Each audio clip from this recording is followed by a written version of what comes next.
We borrow money from banks because we believe the bank has the money and we don't. What if what we were taught was not the whole truth? How would that affect your mortgage, your loan, or credit card? You're talking about things which aren't the problem.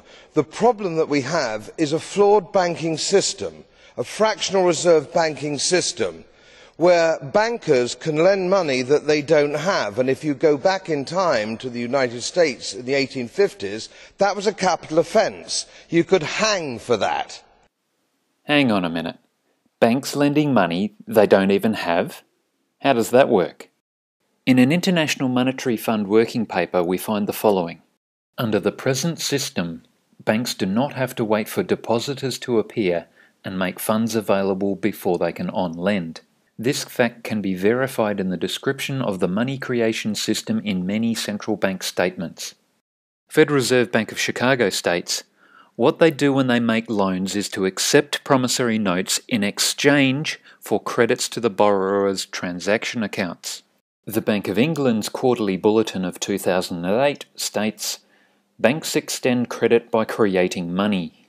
The Federal Reserve Bank of New York publication, I Bet You Thought, states, commercial banks create checkbook money whenever they grant a loan, simply by adding new deposit dollars to accounts on their books in exchange for a borrower's IOU.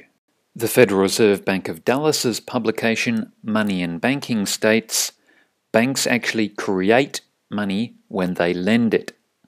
So the Federal Reserve Bank of Chicago, New York and Dallas, plus the Bank of England, all create money when they lend it.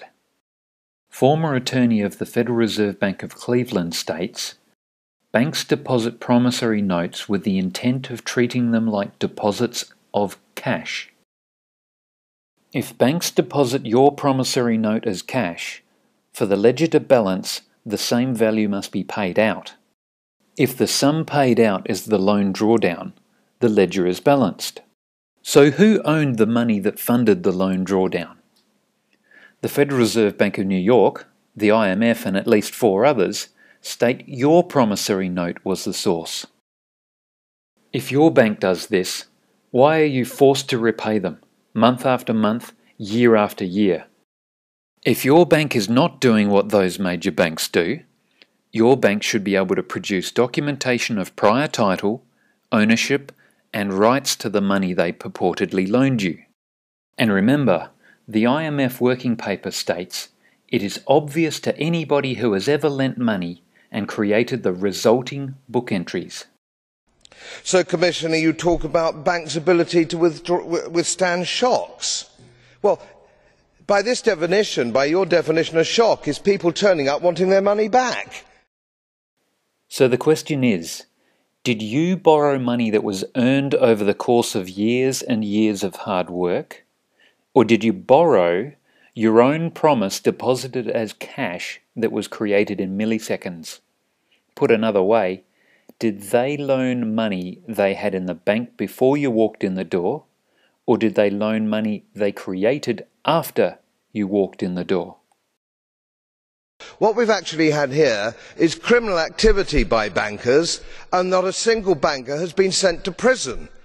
This is extraordinary. Billions of pounds have been taken away from taxpayers, taken away from depositors, bondholders, and yet not a single banker is in jail.